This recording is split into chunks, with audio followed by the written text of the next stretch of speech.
All right, how's everybody doing? Hotep, hey, this is Michael Imhotep, founder of the African History Network, host of the African History Network show. I'm a talk show host, researcher, lecturer, writer, and historian. So it is Tuesday, April 27th, 2021, and we are live. Hope everybody's doing all right today. So I wanted to do a preview of a online course that I teach that's starting up Saturday, May 1st, 2021, called Ancient Kemet, the Moors, and the Maafa, Understanding the Transatlantic Slave Trade, what they didn't teach you in school. So a lot of you all know, a lot of you have heard me talk about this online class on my radio show. And we deal with thousands of years of history and what led up to the transatlantic slave trade taking place. So I'm going to do a preview right now of the content of the online course. All right. And we'll give you the information so you can register for it also. All right. So everybody share this broadcast on your social media platforms. Invite your friends to tune in as well. So this is a 9-week, 18-hour online course that I teach. And we deal with thousands of years of history, and we deal with what led up to the transatlantic slave trade taking place. Okay. So I do a PowerPoint presentation. We have book references, articles, video clips. And this time around, is going to meet on Saturdays, starting May 1st, 2021, 12 noon to 2 p.m. Eastern Standard Time. Okay. Ancient Kemet, the Moors, and the Maafa, Understanding the Transatlantic Slave Trade, what they didn't teach you in school. So this is a preview of this online course. So I want to bring up the PowerPoint presentation here. And I just finished teaching the class. We did it on Tuesdays, and it started in February for African American History Month. Okay. And this one here that starts up Saturday, May 1st. This is going to be revised. We're going to have some additional information in this class. Okay. All right. So this is a preview of Ancient Kemet, the Moors, and the Maafa, Understanding the Transatlantic Slave Trade, what they didn't teach you in school. And this class started as a 4-hour lecture, 4.5-hour lecture I did back in 2014. And it has evolved into a online class. All right. If you visit our website, AfricanHistoryNetwork.com, AfricanHistoryNetwork.com, you'll see the flyer here. And you can register there for the online course also. All right, let's continue. So here's some things that we deal with in the class. Now, this is a really important time, I think, to have this discussion and do this online class. And around February of each year, you'll oftentimes hear about what I call Black History Month lessons gone wrong, or slave lessons gone wrong, things like this, right? And oftentimes when you have things like mock slave reenactments in class, all these different types of exercises and teaching lessons that they'll have in different schools, it can be traumatizing for students, okay? There's an article from USA Today that came out March 2nd, 2021, from USA Today. And it's called Mock Slave Auctions, Racist Lessons, How U.S. History Class Often Traumatizes, Dehumanizes Black Students, okay? We're going to take a look at this quickly because this ties into why the online class is so important.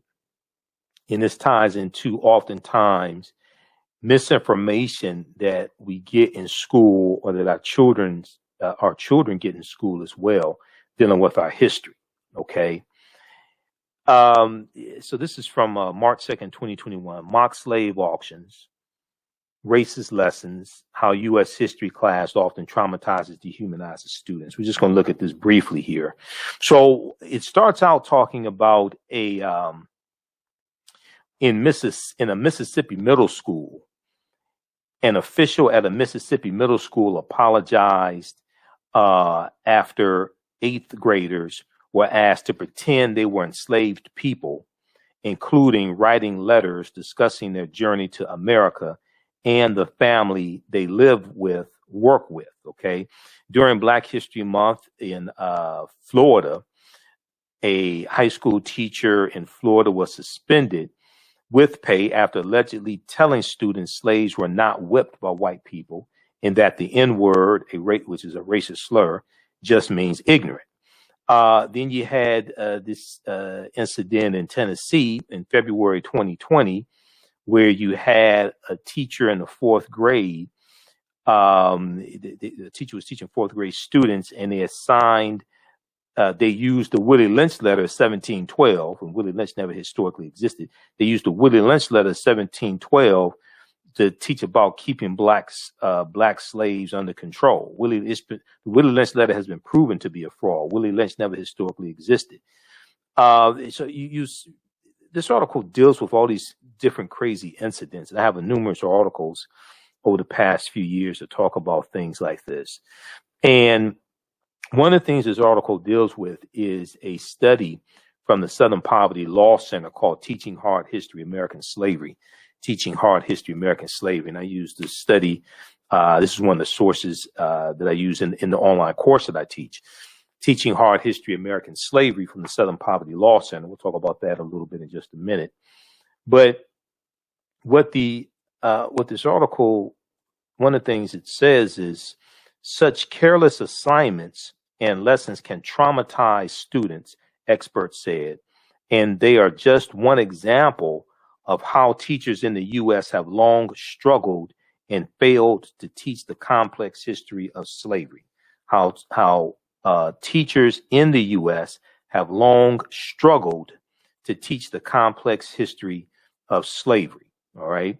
Now, Kefferlin Brown, who's a professor of cultural studies and education at the University of Texas, Austin, and Kefferlin Brown is also talked about in the online course. In the study from the Southern Poverty Law Center. She said, unfortunately, slavery is addressed often in ways that are either marginalizing or it's the only way that Black people are brought into the curriculum. It's either marginalizing or the only way Black people are brought into the curriculum. Okay. All right. So read the rest of this article here.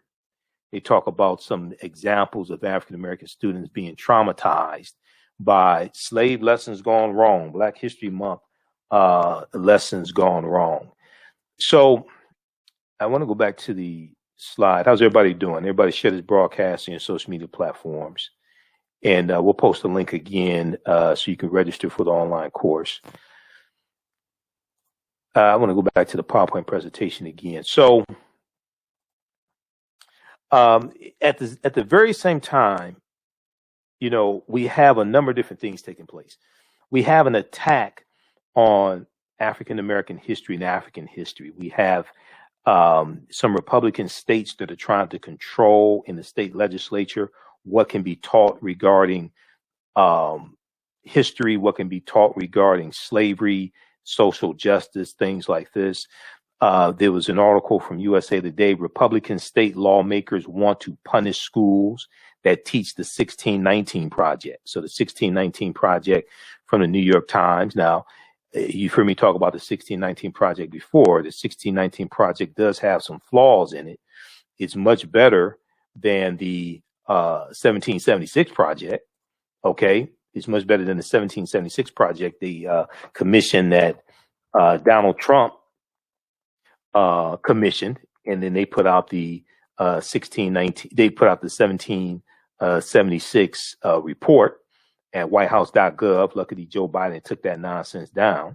Okay, but you have this fight taking place in the state legislatures attacking African American history, African history. If we look at this article here from USA Today, and also News1.com has one that's similar. Republican state lawmakers want to punish schools that teach the 1619 Project. Okay, so it talks about how lawmakers in several state houses this year in 2021 want to stop lesson plans that focus on the centrality of slavery to American history as presented in the New York Times 1619 Project, previewing new battles in states over control of civics education. Okay, previewing new battles in states over control of civics education. Republican lawmakers in Arkansas, Iowa, Mississippi, Missouri, and South Dakota filed bills in January of 2021. If enacted, these bills would cut funding to K through 12 schools and colleges that provide lessons derived from the award-winning project known as the 1619 Project. The South Dakota bill has since been withdrawn.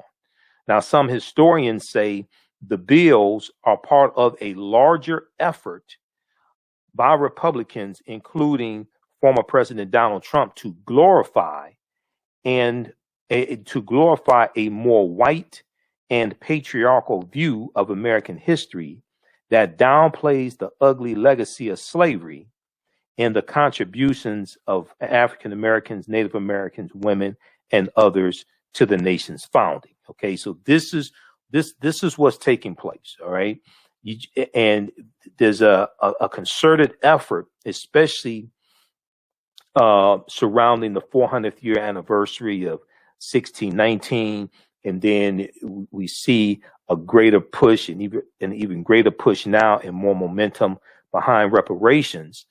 We see a concerted effort to try to suppress teaching this history in school. Okay, so this is what's taking place, and we see Republicans attacking us at the state legislature level.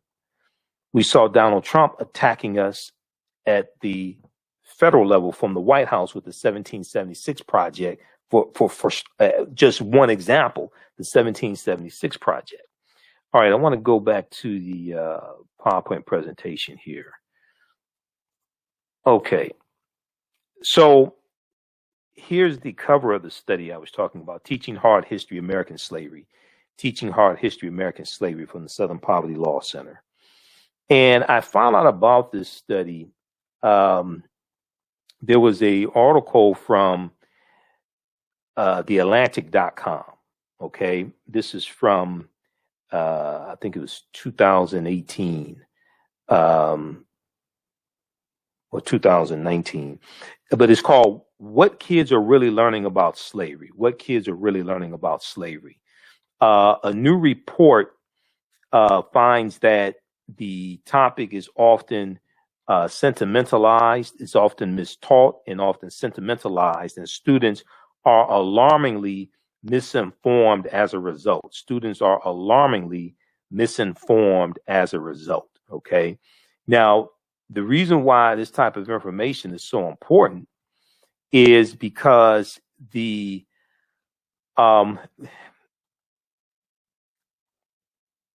what you understand about a people, okay, what the way you treat a people is largely based upon how you think about a people.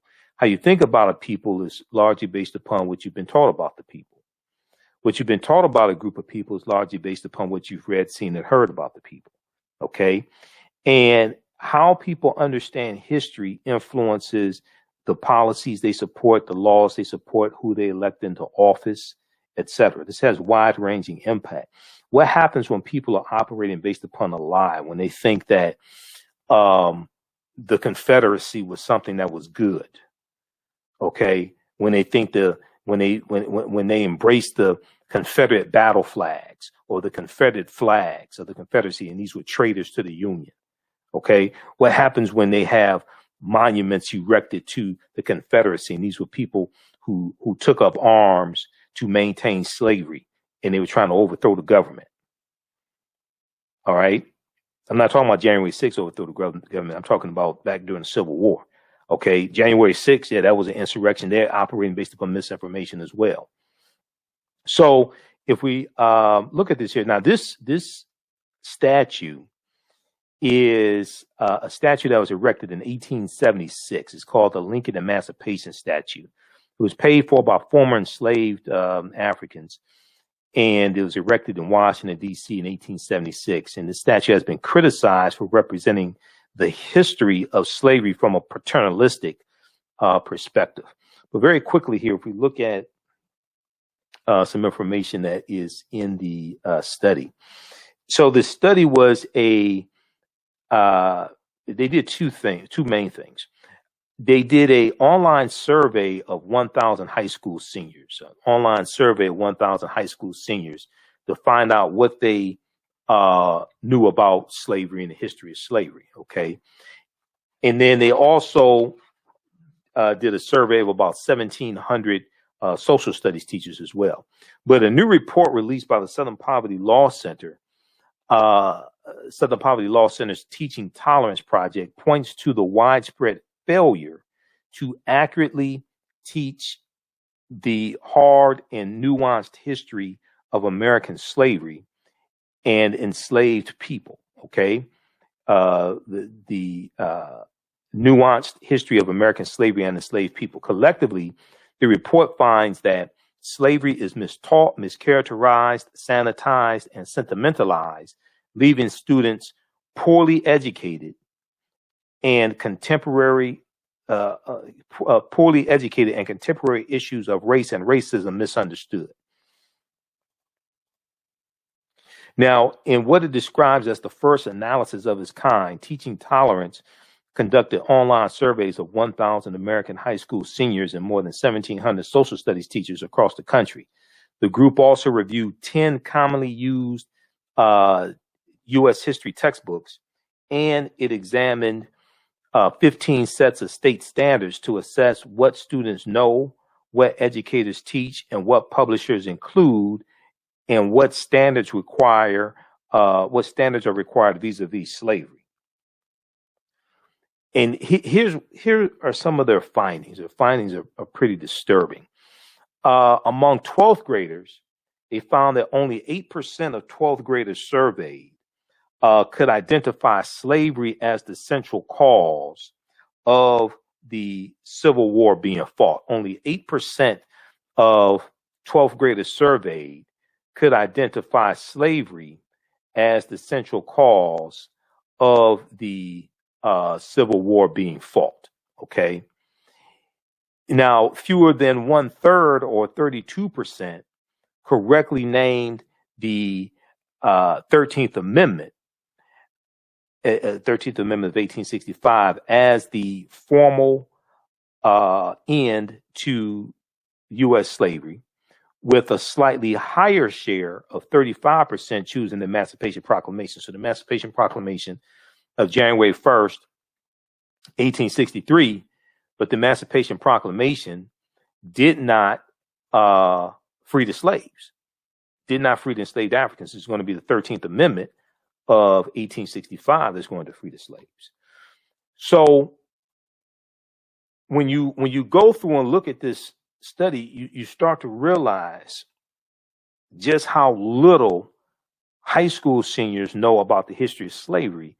And it probably also means their parents did not teach them either, because it probably means their parents don't know the correct information also.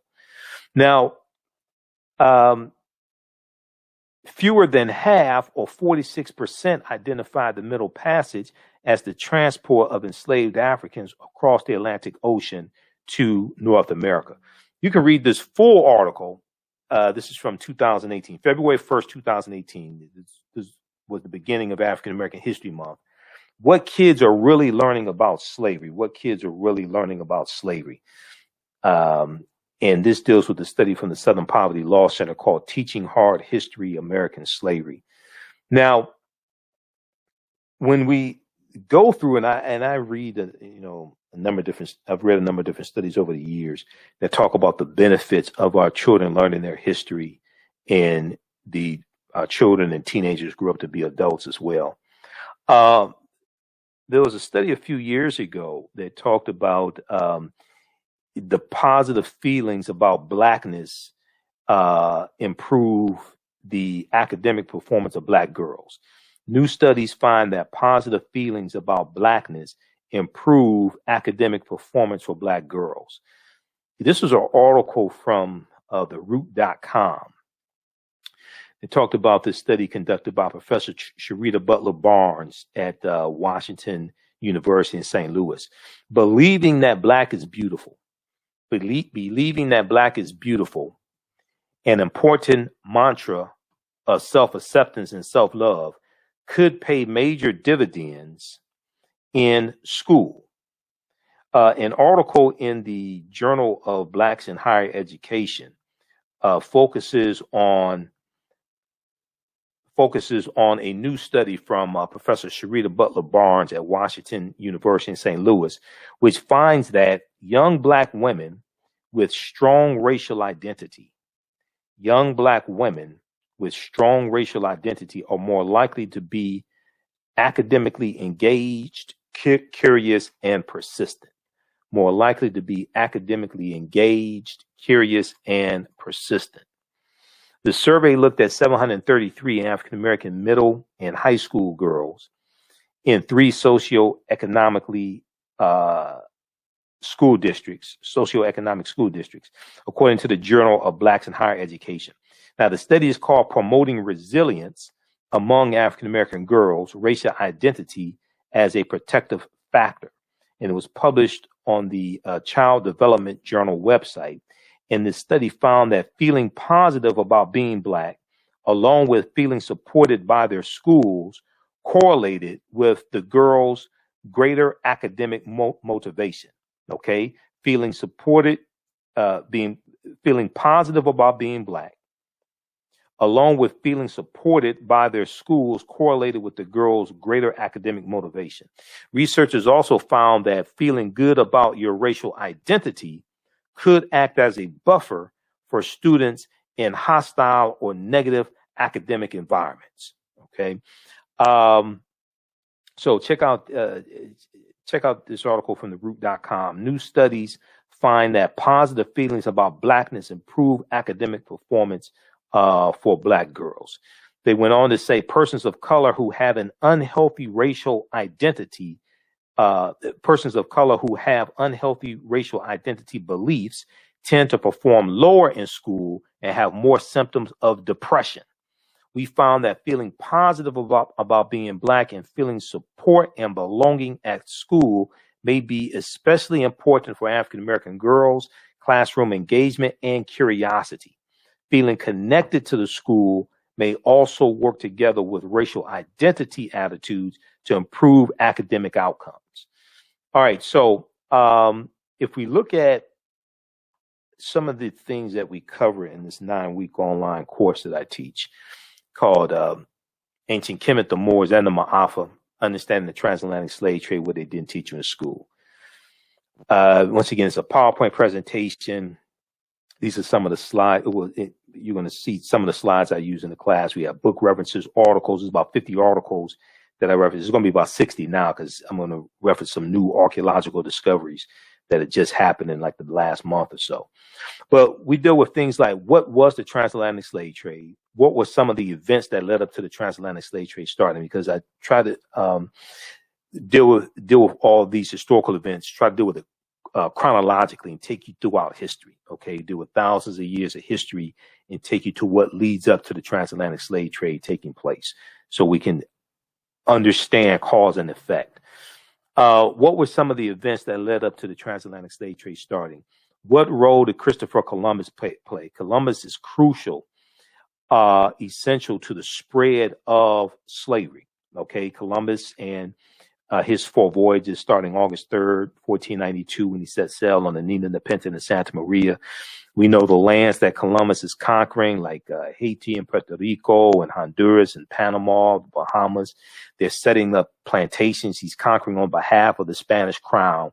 They're setting up plantations. They are enslaving the native people, decimating the population of native people, extracting gold and silver and different things like this, mineral wealth from the various lands they're conquering, and setting up plantations, especially sugarcane plantations. Okay, so Columbus is crucial for the spread of racism and slavery and capitalism and the exploitation of indigenous people. So we deal with Christopher Columbus and what led up to Columbus setting sail also in 1492. And that gets into the 800-year occupation of Europe by the Africans known as the Moors. When did Africans first come to the U.S. As slaves? Okay, as enslaved Africans. Did Africans sell themselves into slavery? When were African people in America before the transatlantic slave trade? Which is extremely important. And one of the problems is that oftentimes when we deal with this history, we start like, sometimes people think they're starting at the beginning. They'll start in like the mid 15th century. And they'll start like at what they think is the beginning of the transatlantic slave trade. So they'll start in 1441 with the Portuguese going into what today is Mauritania.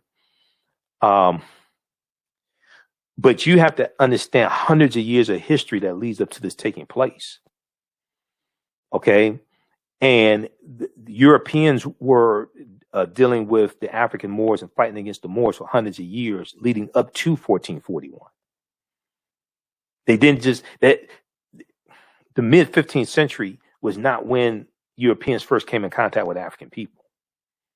No, the Moors had going to the Iberian Peninsula today known as Spain and Portugal in 711 AD. They're taking teachings from ancient Kemet, ancient Egypt into Europe. These teachings are going to bring the Europeans out of the Dark Ages, and it's going to save Europe.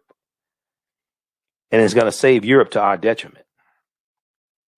Because everything that we taught the Europeans came back to kick us in the behind.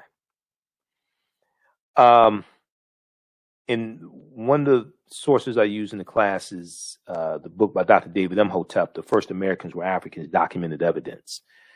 He's a friend of mine. I've interviewed him a number of times. The First Americans Were Africans, Documented Evidence. Because what a lot of people don't know, and this is one of the problems with the whole 1619 story, when people think that African people first came to this land, August 20th, 1619, even though August 20th, 1619 did happen. And we just talked about that on a show a couple of days ago. Even though 1619 did happen, and it's important to understand that history, African people were in this land we call the United States of America going back tens of thousands of years ago. Okay, these were the Khoisan, and the Khoisan come from Southern Africa and have the oldest DNA on the planet. They're the ancestors to the Ainu and the Twa. They go all around the world. And they come to this land. Okay, we did not first come here conquered by Europeans, shackled in chains. And this is one of the problems with the way the history is taught.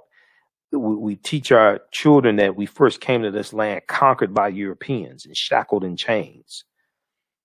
Even though the transatlantic slave trade did happen, I'm not saying it did not happen. I'm saying we have to understand like 50,000 years before it happened and understand that history.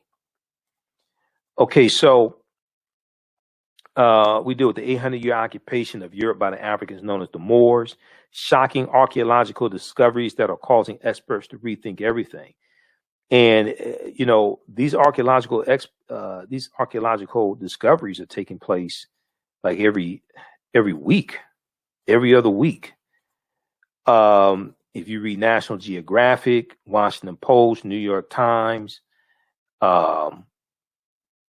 they all have articles dealing with all these shocking archaeological discoveries. We look at, there was a lost city a lost city in Egypt that was just discovered that dates back about 3,000 years ago. Okay, the lost city of Egypt. And we talked about that on my radio show. Um, actually, this article right here from NBC News talks about it. You can find some of these articles in like mainstream media sources. They'll talk about these archaeological discoveries. If we look at this, if we flip over here and look at this article right quick. Inside Egypt's 3,000 years old lost golden city. Inside Egypt's 3,000 year old lost golden city. This article is from April 10th, 2021. A lost golden city in Egypt dating back 3,400 years has been revealed in what is being called the most important discovery in the country since the tomb of King Tutankhamun in 1922. The city buried under sands near the modern city of Luxor for 3 millennia was uncovered in September 2020 by a team led by Egyptian archaeologist Zahi Hawass and was revealed to the world Thursday. Okay. Quote, this is amazing because actually we know a lot about tombs and afterlife, but now we discover a large city to tell us for the first time about the life of the people during the Golden Age. So these archaeological discoveries are taking place all the time. And what's happening is when you read about these discoveries, they tell you oftentimes this is causing us to have to rethink everything. They have to keep pushing the timelines back. Okay. Juvenile had a song back in like 1998, 99, back that thing up. When these archaeological discoveries take place, they keep having to back the timelines up. They keep having to back that thing up because when you read the articles, they'll tell you that, look, this is causing us to rethink everything. And this is causing us to realize that all this stuff is much older than we thought. So we'll deal with shocking archaeological discoveries that are causing experts to rethink everything. Insurance companies that took out insurance policies on not just slave ships, okay, but also enslaved Africans on the plantations as well. Okay, they took out insurance policies on enslaved Africans on the plantations also. We'll deal with Freemasonry, America, and the founding fathers. All right, because the foundation of Freemasonry are the teachings coming out of ancient Kemet, ancient Egypt, like the lodges out of ancient Kemet. All right, and this is going to form the foundation of the teachings of Freemasonry. We deal with the origins of the term America, Africa, and others as well. The problem with slave movies, while we've been bombarded, especially a few years ago, may not be as much in like 2020, 2021, but especially a few years ago, there's a proliferation of slave movies, movies dealing with slavery. We deal with Osar, Osset, and Heru, or who the Greeks called Osiris, Isis, and Horus, and the origins of the Immaculate Conception story. Okay.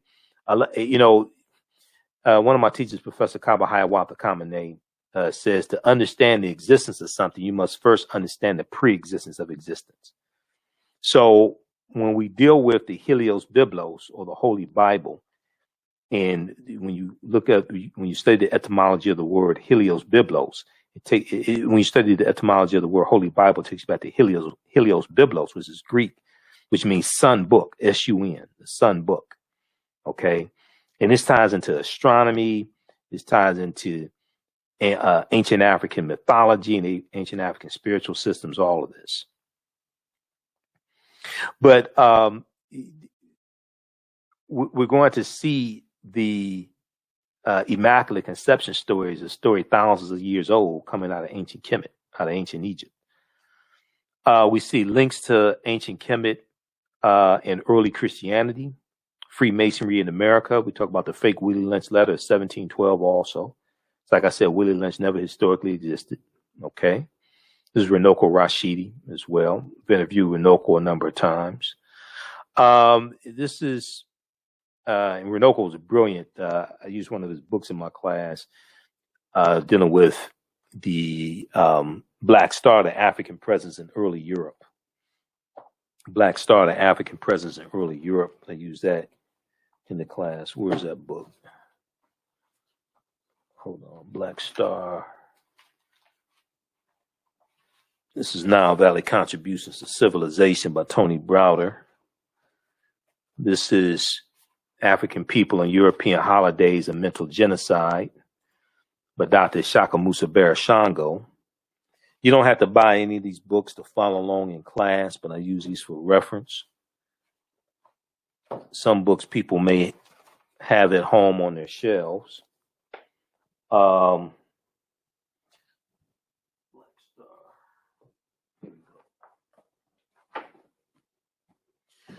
Yeah, Black Star, The African Presence in Early Europe by Runoko Rashidi. Also, this deals a lot with the history of the Moors. Also, Golden Age of the Moor, edited by Dr. Ivan Van Sertima. It's another book we use in the class, okay? These are deep, deep books. All right, now, this is Dr. David Imhotep. I've interviewed him a number of times. He's a friend of mine. He wrote the book, The First Americans Were Africans, Documented Evidence. His new book should be out very soon. He's trying to get the footnotes done. I just talked to him 2 weeks ago. This is the book here. This book deals with the African presence in the Americas, in South America, going back at least 56,000 years ago. And in this land we call the United States of America, going back at least 51,700 years ago. Okay. The first Americans were Africans, documented evidence. So his book is backed up by 713 footnotes that thoroughly document an African presence in North, Central, and South America. If we look at this here, page 14 of his book deals with a discovery that came out of South Carolina, okay, Allendale County, South Carolina, in 2004. Allendale County, South Carolina in 2004, all right?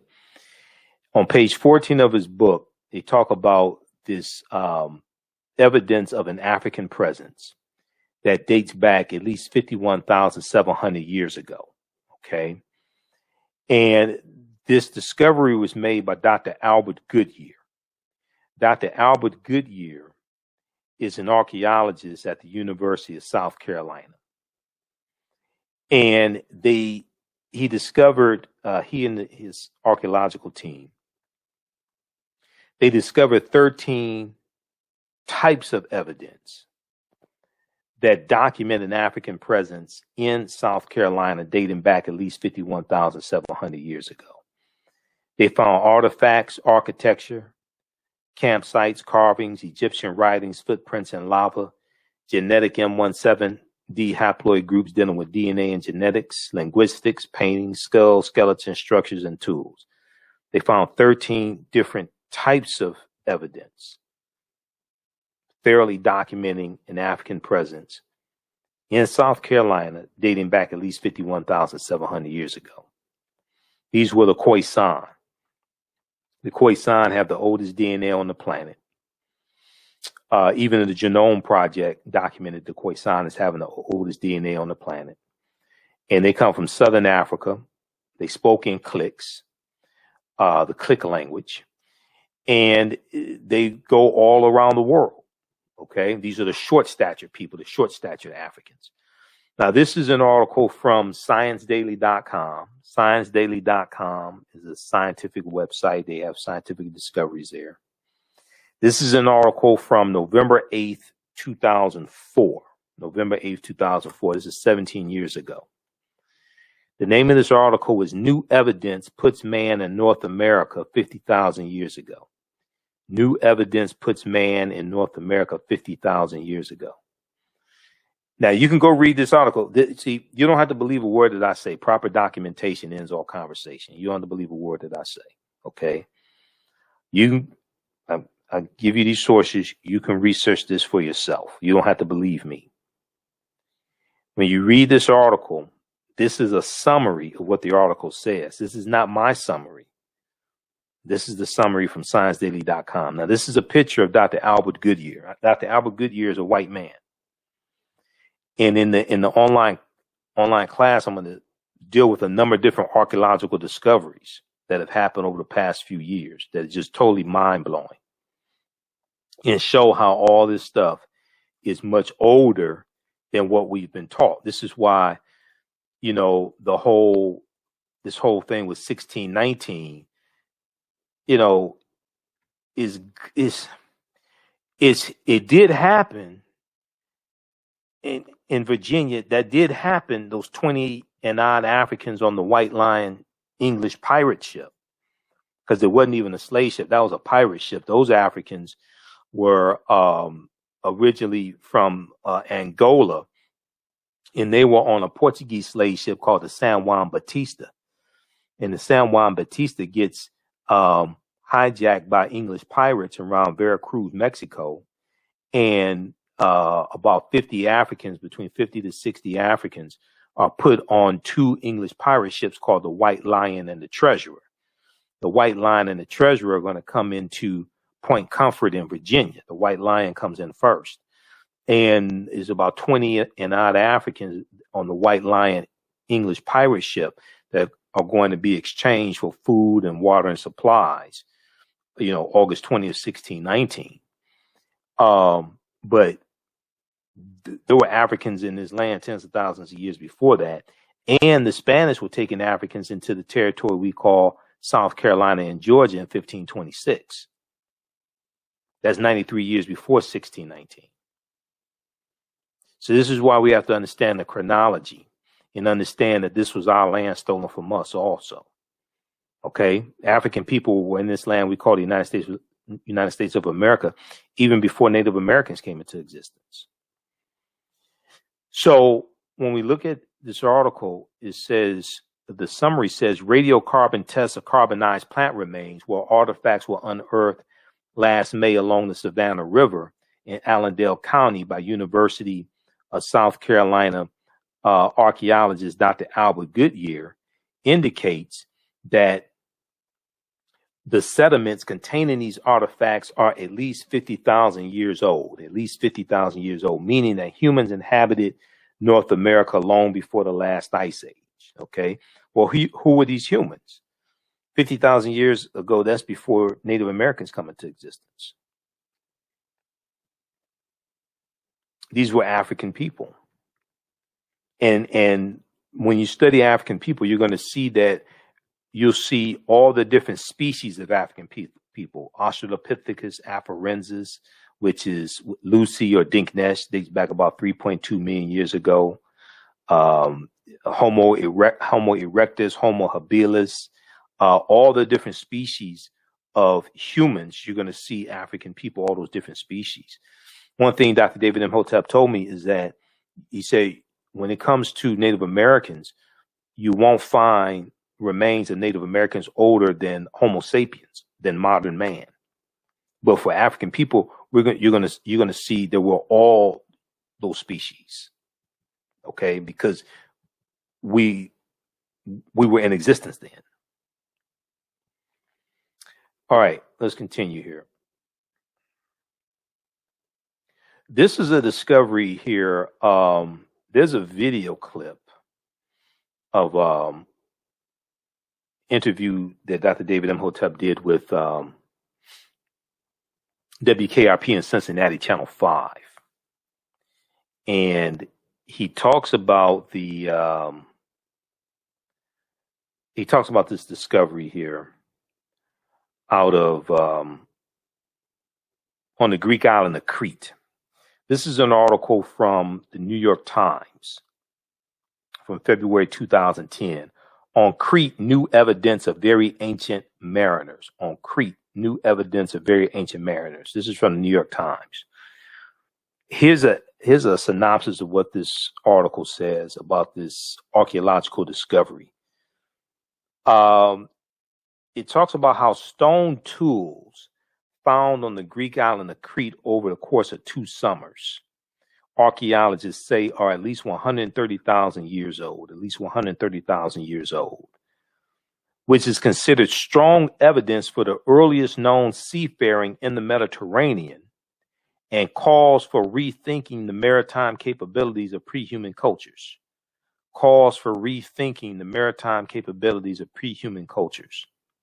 Now, Crete has been an island for more than 5 million years, meaning that tool makers must have arrived by boat. So this seems to push the history of Mediterranean voyaging back more than 100,000 years, specialists in Stone Age archaeology say. So they're saying, wait a second, we thought that seafaring in the Mediterranean only dated back about 12,000 years or so. Okay, so this seems, but this discovery seems to push back seafaring in the Mediterranean 100,000 years ago. Previous artifact discoveries has shown people reaching Cyprus, a few other Greek islands, and possibly Sardinia no earlier than 10,000, 12,000 years ago. They're saying, wait a second, we had to back that thing up. They're saying, hold on. People were involved in seafaring 100,000 years ago. We're going to have to push the timelines back. We're going to have to rethink this whole thing. Crete has been an island for more than 5 million years.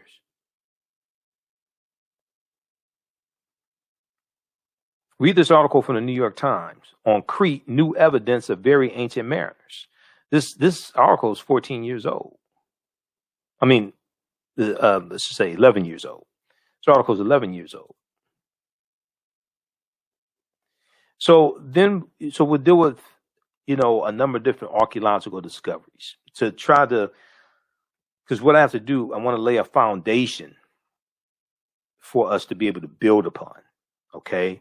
We want to lay a historical foundation for us to be able to build upon and go through our history and see how these archaeological discoveries tie into history and cause us to have to rethink history. This is before we can deal with the transatlantic slave trade. We have to deal with thousands of years of history. Okay. There was one discovery in Egypt back, it may be about 8 to 10 years ago. They found 17 pyramids buried underneath Egypt. Okay. They found 17 pyramids buried underneath Egypt.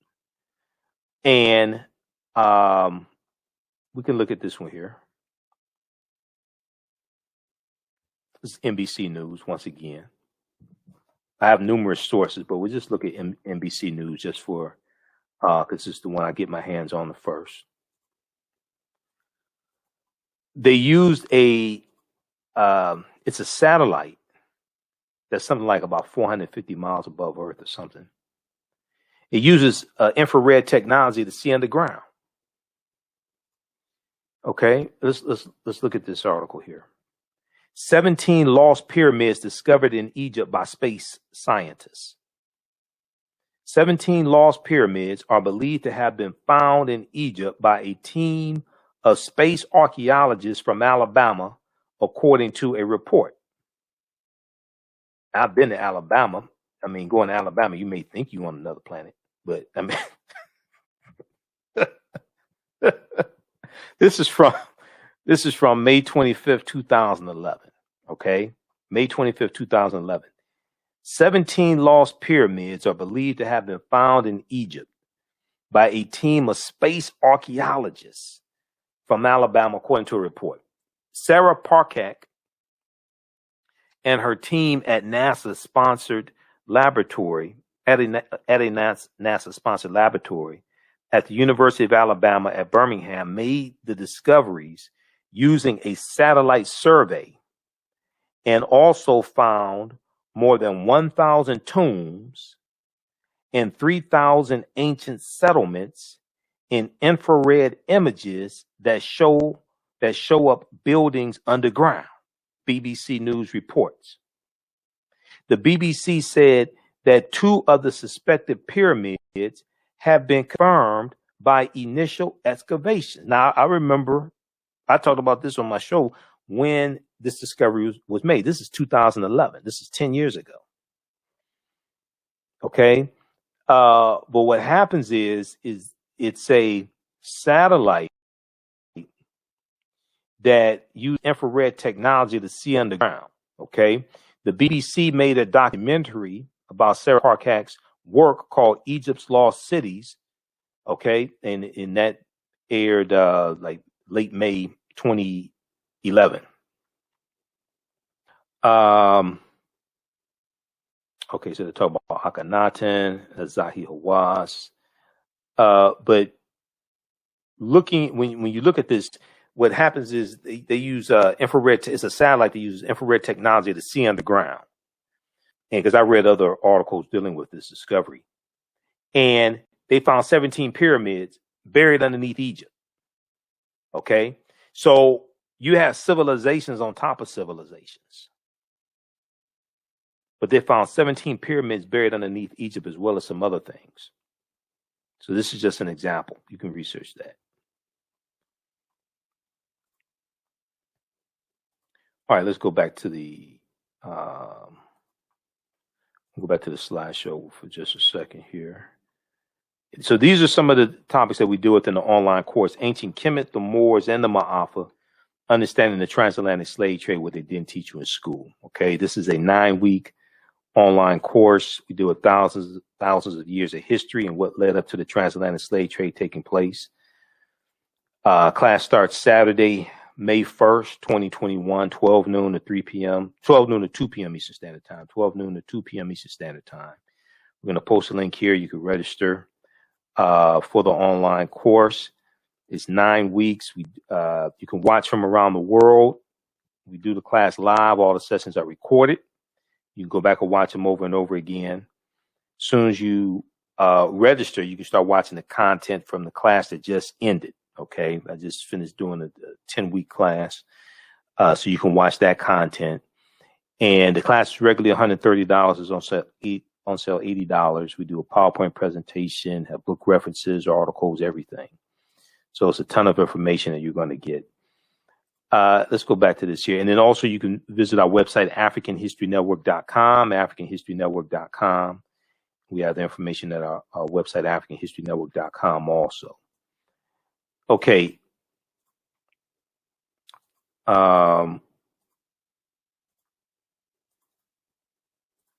Let's continue here. So another thing that we talk about is the Druids. Okay. And this ties into ancient Africa, and this also ties into the St. Patrick, the British slave named Patrick, St. Patrick, and St. Patrick's Day, March 17th. But when we look at the Druids, Druid means he who knows in Old Irish, okay?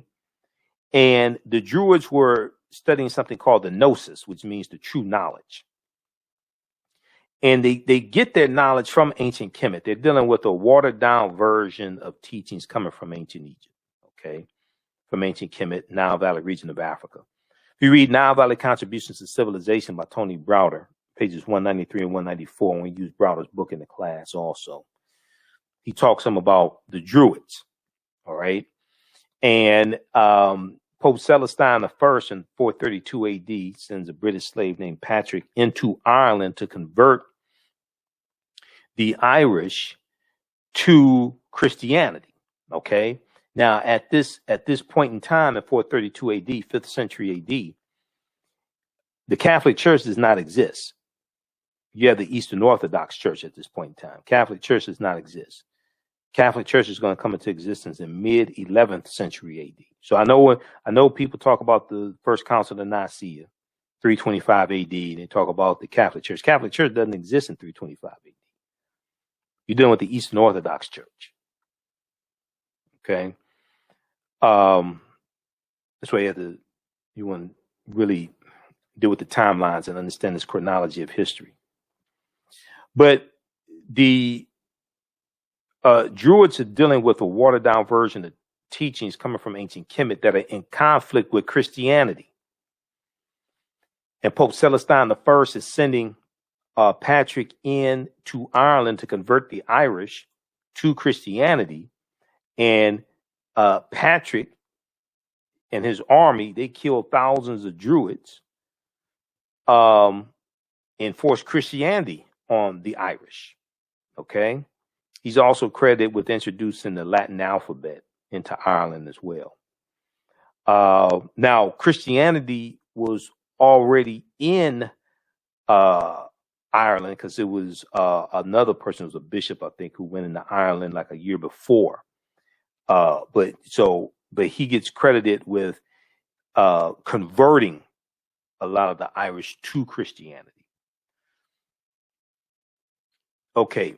And then the term frigatriskaidekaphobia, that deals with a fear of Friday the 13th. Frigatriskaidekaphobia. And Frigga or Freya or Freya was the wife of Odin in Nordic mythology, and Odin was the father of Thor.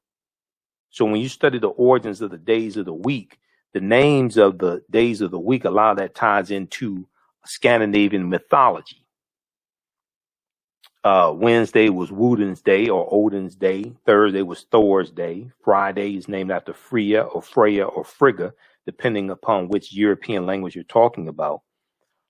But if Freya or Frigga is the wife of Odin, and this is where Friday comes from. The word Friday comes from Frigga.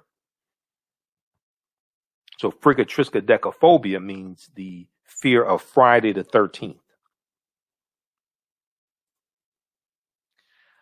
Okay.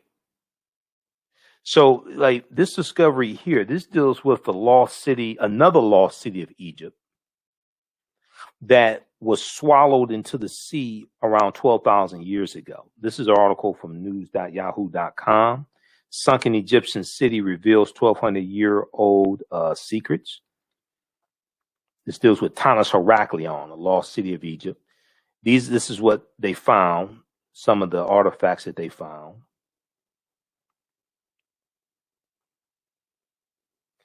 This deals with the 3,000-year-old lost city of Egypt that was just discovered, lost golden city.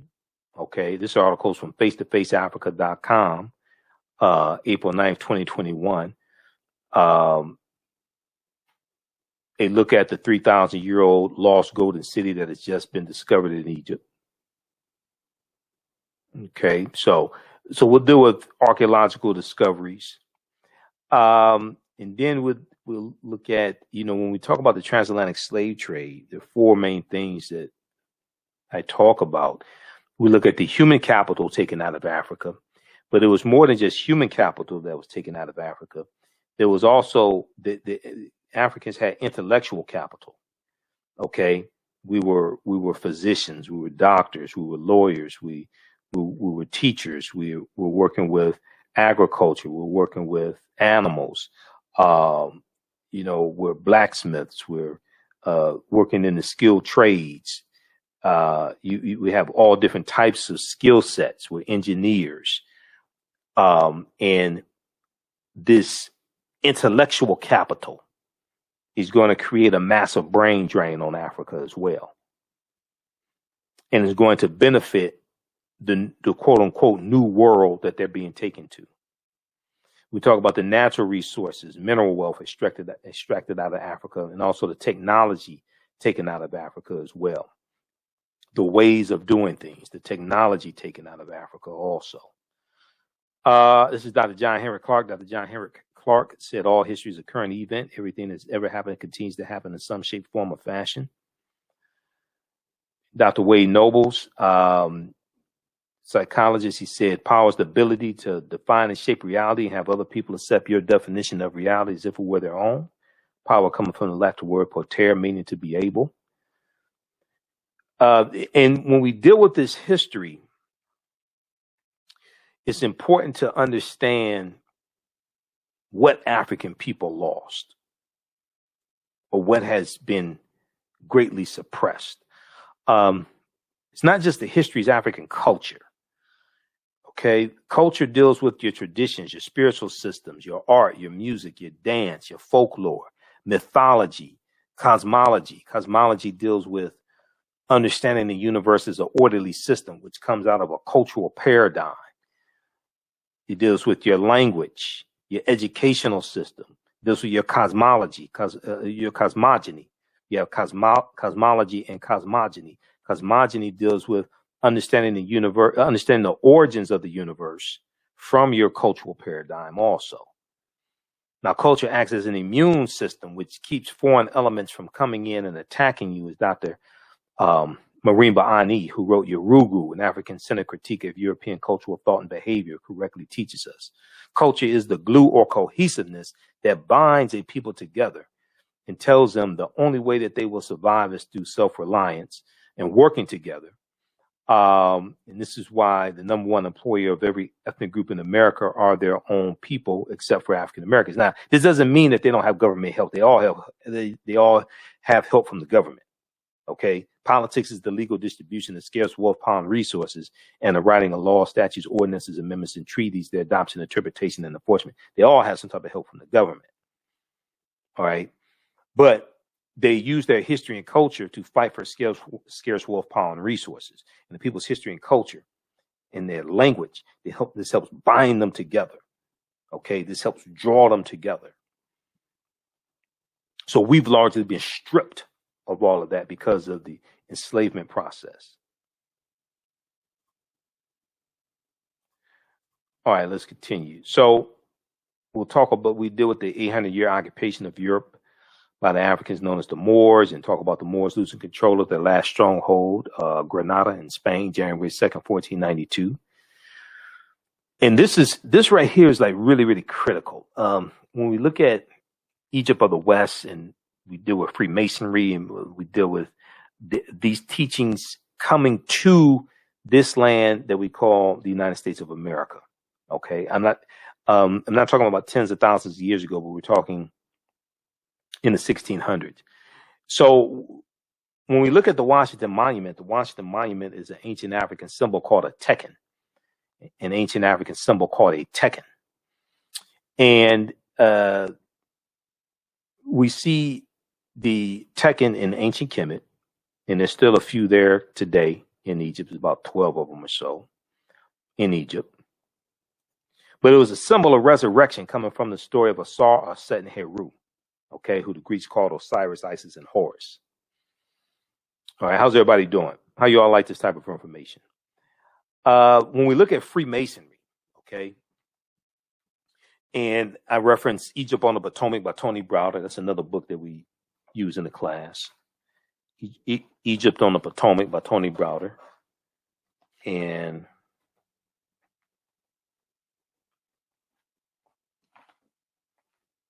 I don't know where my copy of the book is. It's around here somewhere.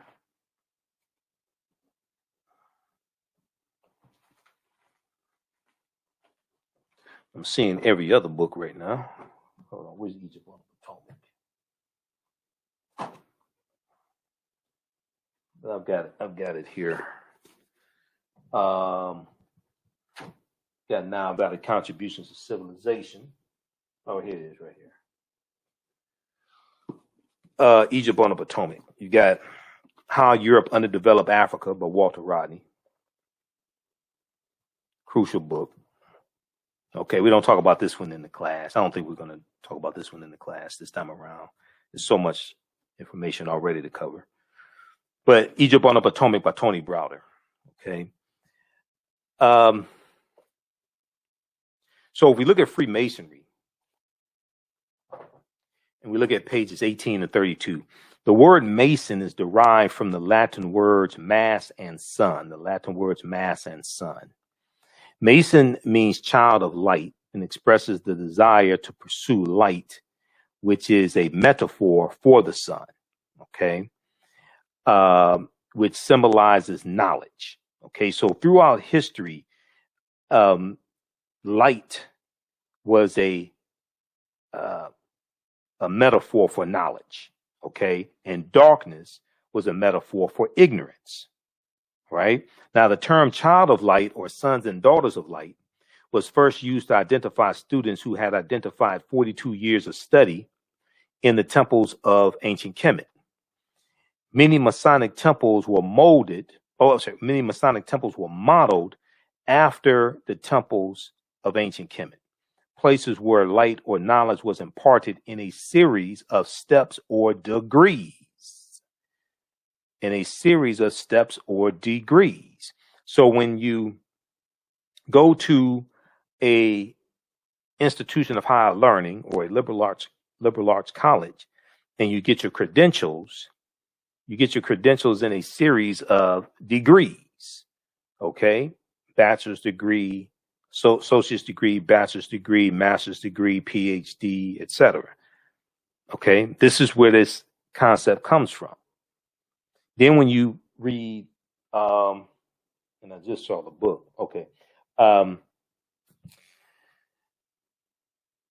by George G.M. Stolen Legacy by George G.M. James, he talks about the seven liberal arts. And he talks about the trivium and the quadrivium, okay? And he talks about the rhetoric and the logic and things like this, the seven liberal arts. All this goes back to the Nile Valley region of Africa. This is where all this comes from. So 50 of the 56 signers of the Declaration of Independence were Freemasons. 13 of the 39 signers of the U.S. Constitution were Freemasons. 4 of the first 5 presidents were Freemasons as well. You read page 18 of Egypt on the Potomac. Browder breaks this down. But they're dealing with a watered-down version, once again, of teachings coming from ancient Kemet. But what happens is the Moors are taking these teachings into Europe. And you're going to have a group that's going to be known as the Knights Templar that are going to be formed in 1118 AD during the Second Crusades. 1118 AD, the Knights Templar. The Knights Templar are studying the teachings from the Moors, these Africans. They're studying these teachings because when the Moors go into Europe, 85, 90% of Europeans are illiterate. And these teachings are going to bring Europe out of the Dark Ages. The next stage that Europe is going to go into the early 1500s is called the Renaissance era. The Renaissance era. And the Renaissance era means it deals with the era of enlightenment. Light. L-I-G-H-T. Enlightenment. They're coming out of the Dark Ages. Darkness meaning ignorance. And they're going into the Renaissance age of enlightenment. Light meaning knowledge.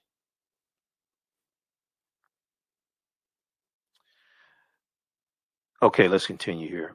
So this is a deep history. So we take you through this history, deal with this chronologically, leading up to the transatlantic slave trade. So here's a famous statue of, now what I say may go outside the circumference of some people's awareness. Just because you never heard it before, disagree with it, or don't like it does not mean it's not true. It just means you have to do some research to understand what I'm talking about. Okay. So here is the first holy trinity of Asar, Set, and Heru, who the Greeks called Osiris, Isis, and Horus. Even when you look at Notre Dame, a few years ago when the Notre Dame Cathedral caught fire, they were talking about some of the history of Notre Dame, and Browder talks about this in Nile Valley Contributions to Civilization. Okay. But if you research Notre Dame Cathedral, you'll find that Notre Dame was built on the remains of two temples.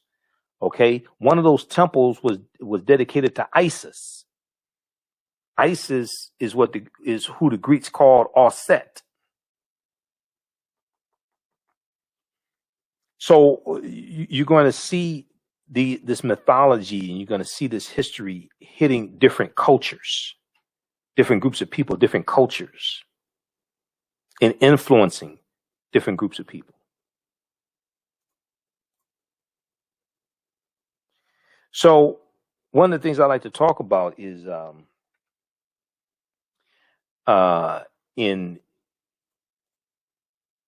you have the secrets of Isis. The secrets of Isis.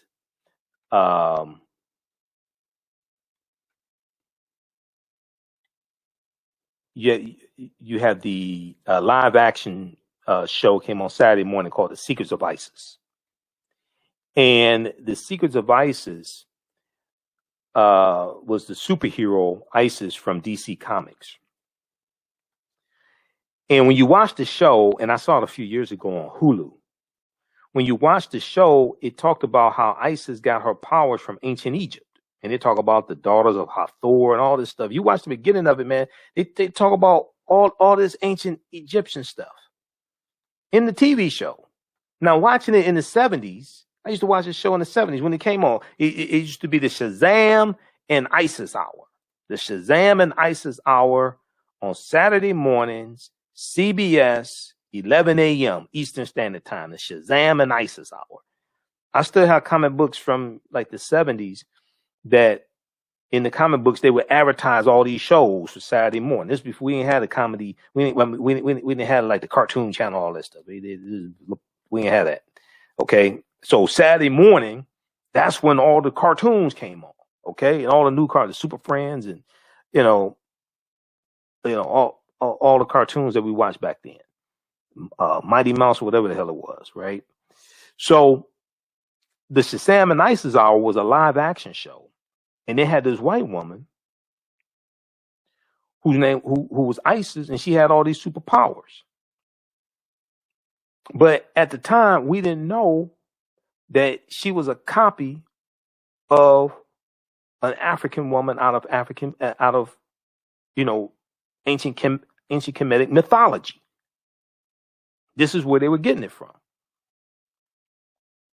And we're sitting there mesmerized, and you got this,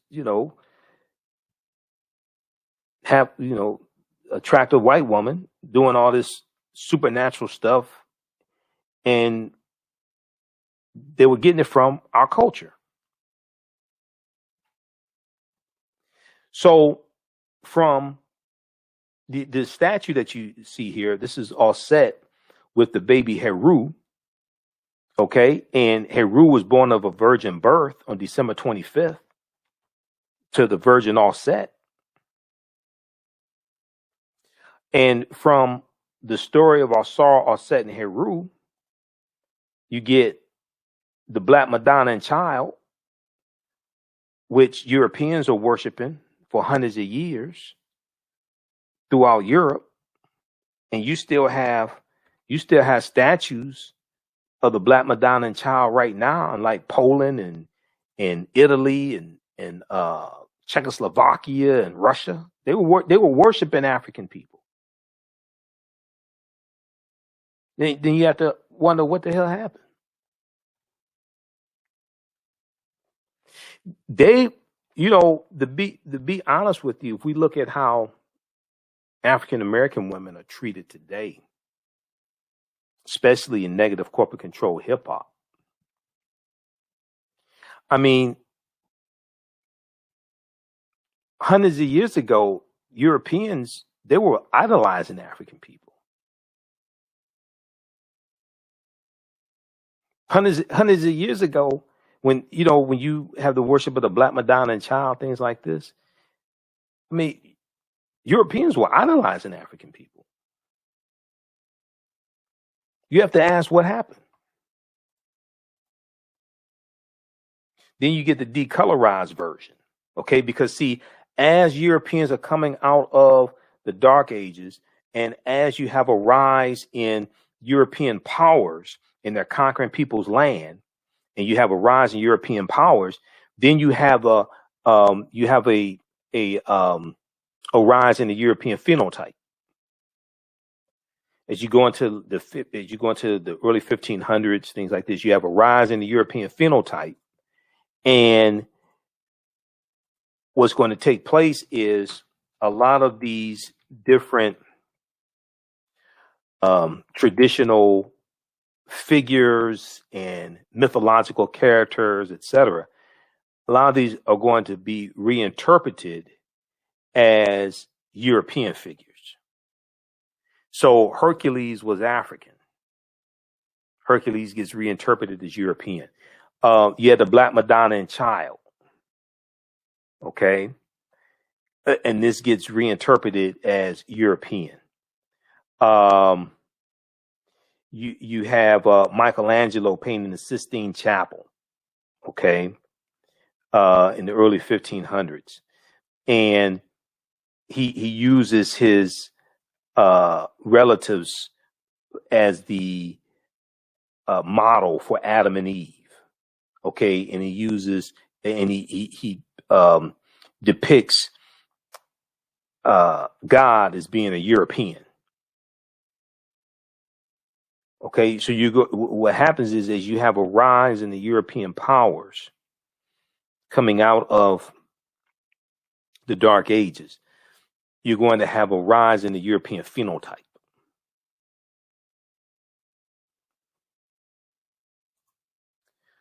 Okay, so let's continue. So we're going to wrap this up. So we do a why December 25th. Why Christmas is celebrated on December 25th, because nowhere, now this may go outside the circumference of some people's awareness. Just because you never heard it before or disagree with it does not mean it's not true. Just means you have to do some research to understand what I'm talking about. Nowhere in the biblical text does it mention the celebration of Christmas. Nowhere in the biblical text does it mention that Jesus the Christ was born on December 25th. And also the letter J wasn't created till the year 1630 AD. So when you look up the word Jesus in the dictionary, it takes you back to Yeshua, which is Hebrew, because the letter J is derived from the letter I, and the letter J didn't exist in first, second century AD. The letter J didn't exist. But and also the celebration of Christmas didn't exist either. The word Christmas, that comes into existence in about mid 11th century AD also. Okay, so one of the mistakes that's oftentimes made is that a lot of times people think the way that we do things today is how we've always done it. Even when you study Christianity, right? Early Christianity looked a lot like traditional African spiritual systems. Early Christianity is different. It was a lot different than the way people celebrate Christianity today, because the way people celebrate Christianity today, a lot of that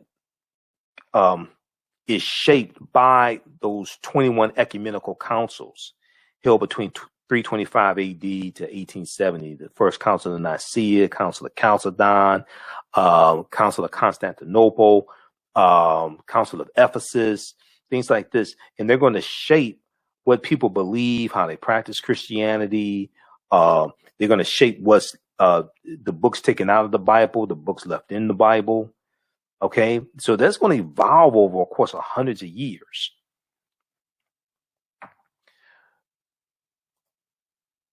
Okay, so we deal with why Christmas is celebrated on December 25th. This ties into all this history in astronomy and the winter solstice and ancient Kemet, ancient Africa, things like this. So we do a ton of history in this class. All right. This is Dr. Carter G. Woodson as well, who wrote The Miseducation of the Negro and co-founder of the Association for the Study of Negro Life and History, September 9th, 1915, creator of Negro History Week in 1926, okay, which became Black History Month in 1976 and is now African American History Month. All right, so this is just a brief overview of the 9-week, 18-hour online course that I teach called Ancient Kemet, the Moors, and the Maafa, Understanding the Transatlantic Slave Trade, what they didn't teach you in school. Okay.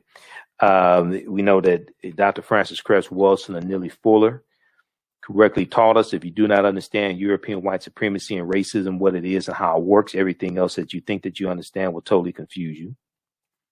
Everything else that you think that you understand will totally confuse you.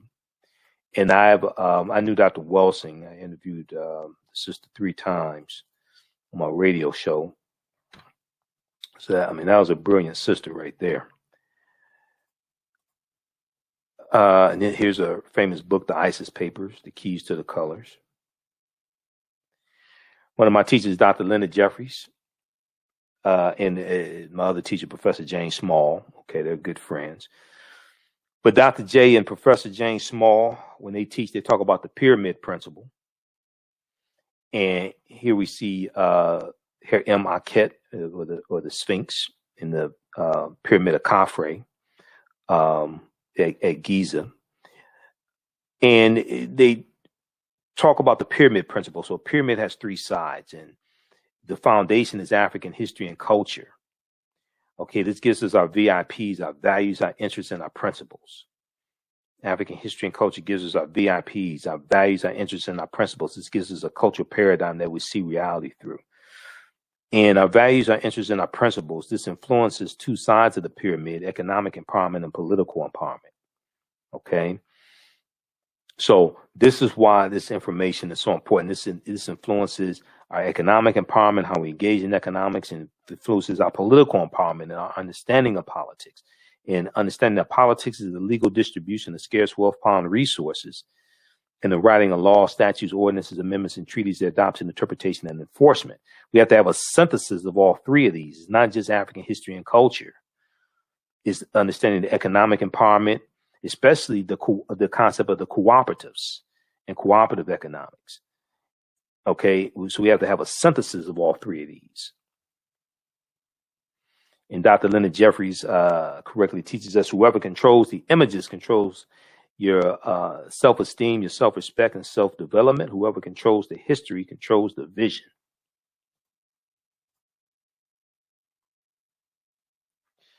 All right, so that is